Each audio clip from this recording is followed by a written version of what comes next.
Jaksa Agung ST Burhanuddin mendukung pembentukan Satgas Pengawasan Barang Tertentu yang diberlakukan Tata Niaga Impor Selasa 16 Juli 2024 bertempat di Gedung Utama Kejaksaan Agung, Jaksa Agung ST. Burhanuddin menerima audiensi Menteri Perdagangan RI Zulkifli Hasan, dalam rangka pembentukan Satuan Tugas, Satgas, Pengawasan Barang Tertentu yang diberlakukan Tata Niaga Impor, guna memitigasi barang-barang impor yang tidak sesuai ketentuan atau peraturan perundang-undangan. Dalam kesempatan ini, Menteri Perdagangan menyampaikan bahwa di Indonesia saat ini telah masif barang-barang impor ilegal yang masuk dengan modus mengubah negara asal produksi, contohnya yaitu jumlah barang impor yang masuk dari Tiongkok yang melebihi data resmi yang terdaftar di pemerintah. Hal tersebut dapat membahayakan perekonomian negara karena berdampak terhadap tutupnya pabrik produksi lokal, pajak menurun dan dampak PHK terhadap tenaga kerja.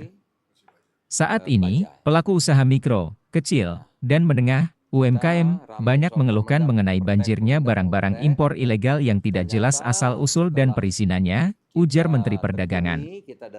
Adapun jenis barang impor yang sudah melonjak di pasaran tersebut akan dilakukan pengawasan secara khusus oleh Kementerian Perdagangan yang meliputi barang-barang tekstil, pakaian jadi, aksesoris, keramik, perangkat elektronik, alas kaki, produk kecantikan dan barang-barang jadi lainnya.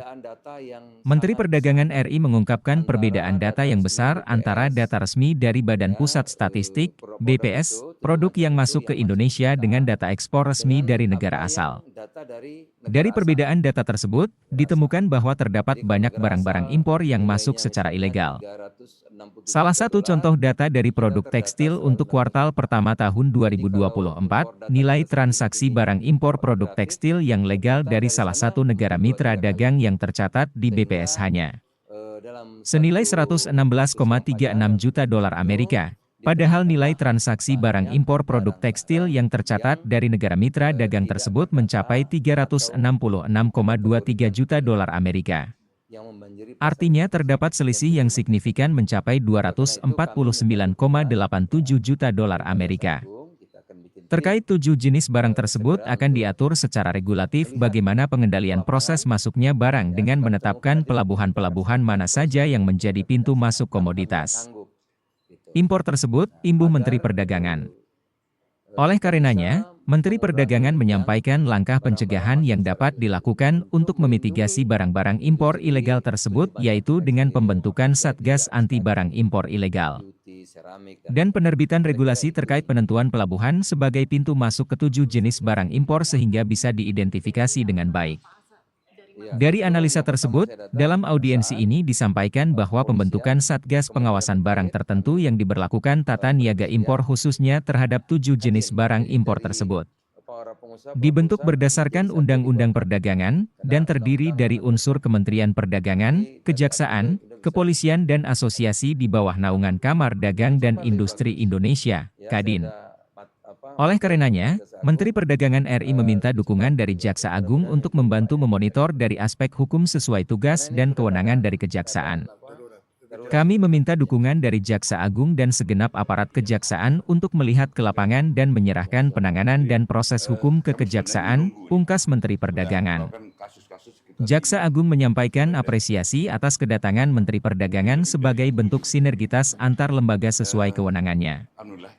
Jaksa Agung juga menyatakan kesiapan Kejaksaan untuk terus bersinergi dengan Kementerian Perdagangan dalam menuntaskan jaringan-jaringan pelaku impor ilegal di Indonesia. Kejaksaan akan siap untuk melakukan pencegahan dan penindakan sesuai aturan hukum yang berlaku.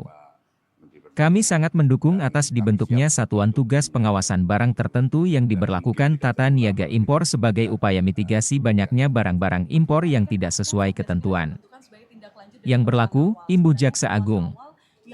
Audiensi ini turut dihadiri oleh Jaksa Agung Muda Intelijen Reda Mantovani, Jaksa Agung Muda Tindak Pidana Khusus Febrie Adriansyah, Direktur Penyidikan Kuntadi, Kepala Pusat Penerangan Hukum Harli Siregar, Asisten Khusus Jaksa Agung Nur Cahyo J. Madio, dan Asisten Umum Jaksa Agung Heri Hermanus Horo. Sedangkan jajaran Kementerian Perdagangan RI dihadiri oleh Direktur Jenderal Perlindungan Konsumen dan Tertib Niaga Moga Simatupang, Staf Khusus Menteri Perdagangan Bara Hasibuan dan Kepala Biro Humas Kementerian Perdagangan Muhammad Rifai Abbas. Tim investigasi Jerat Hukum News melaporkan. Gitu. Jadi cukup tinggi. Saya kira underground itulah yang tidak terkendali karena kita nggak punya datanya. Nah kita mulai nanti dari hilir, ya kita cek. Habis itu kita telusuri. Apalagi tadi Pak Jaksa Agung mengatakan sebetulnya udah tahu kita simbol-simbol besarnya. Gitu. Saya kira begitu ya. Terima kasih.